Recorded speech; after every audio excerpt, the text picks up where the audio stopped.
What are your points of emphasis for the game tonight? Well, anytime you start the first game, there's always going to be some healthy jitters involved because the guys put so much into this.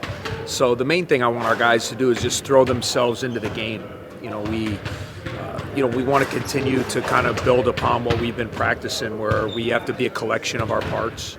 I really do believe we have a lot of guys that can help. I think from night to night it might change kind of what the focus is depending on what the game is giving us, and I want all the guys to just when they're out there, play as hard as they possibly can, play together, use each other, continue to be unselfish, and we got to continue to become a better defensive team. When you have young guys, building that defensive unit is something that takes time. It takes experience. You got to talk things out and watch film and get better. So I know our guys are really excited to play. There's been games on the last couple nights, and everybody's watching games, and I can tell from the guys they're anxious to get out there and get this thing going.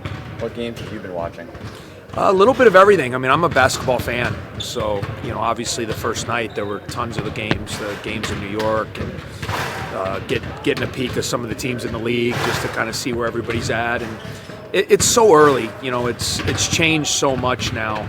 It used to be you got kind of the month of November to kind of figure out what your team was good at, what you can get better at, and I think that's why you're seeing teams playing really hard, but you're seeing a lot of games where it's just not quite there. Teams are still figuring out what they can do, how they can play offense.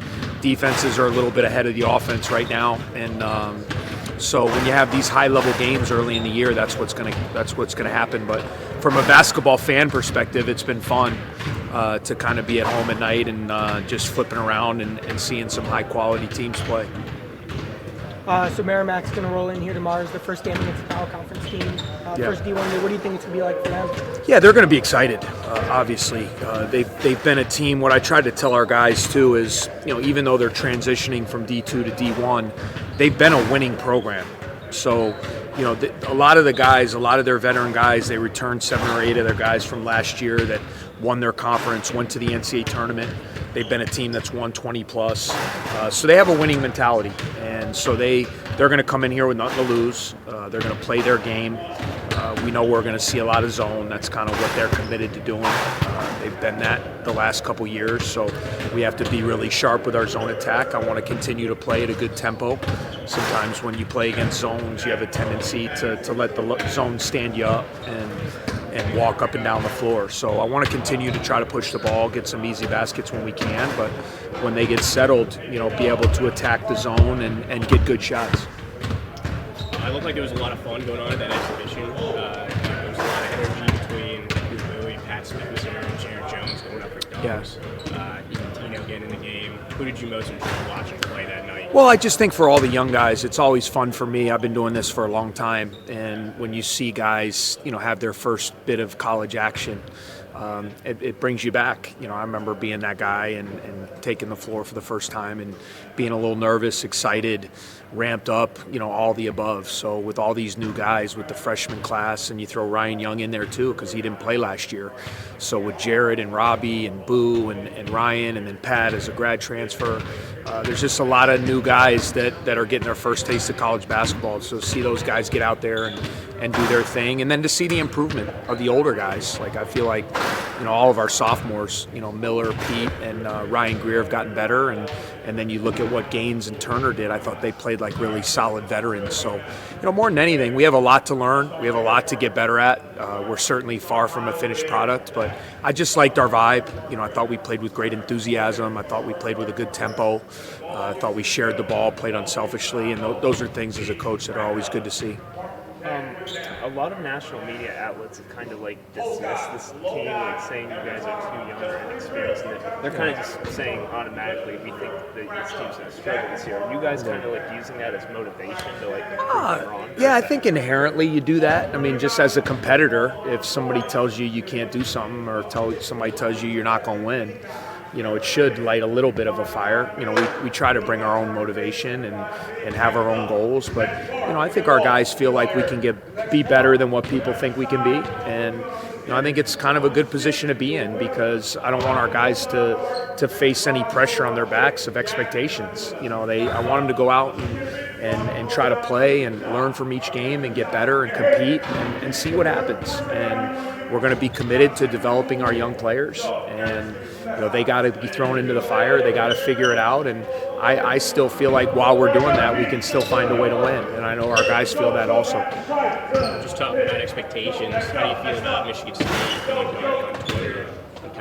I didn't even see that, so I'm kind of a dark on Twitter guy myself. So I get. Although I don't turn the TVs off in the back to avoid criticism, but I just think it can be a distraction, and if teams feel like that's going to be a good way to kind of lock in and refocus, I'm all for it. I do think you got to be careful as a coach in trying to limit your guys, because the way of the world, though, these guys live on the social media world. So you try to talk to them. We do social media training with our guys.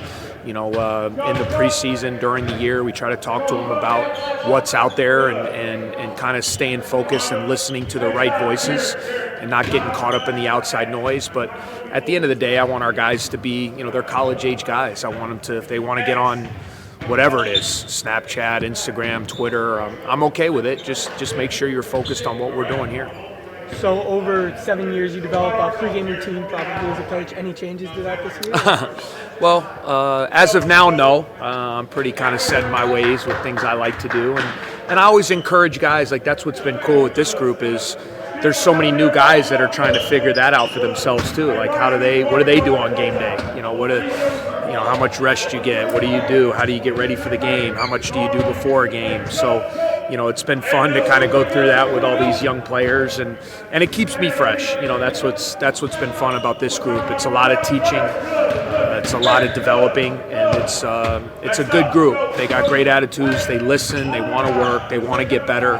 And I know as a coach, I got to be patient with that. It's going to be a process, and I just want to be a team that continues to improve as the season goes along, individually and collectively. I want to see these guys, as they get their feet wet, start getting better, start getting more comfortable, and then as a team, hopefully we can build confidence from that.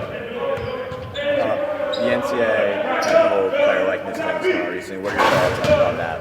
Well, I'm always pro player. I was a student athlete at one point, and for guys that have the ability to cash in on that or to make money on their likeness, we should figure out a way to make that work. I think we just got to get a group of people to figure out how can that be done, where it keeps a level competitive playing field. It's fair for the student athletes and it's fair for the schools. I think that's what they're trying to do, and I hope they can, because I was very fortunate as assistant coach to coach some players that were very high-profile guys.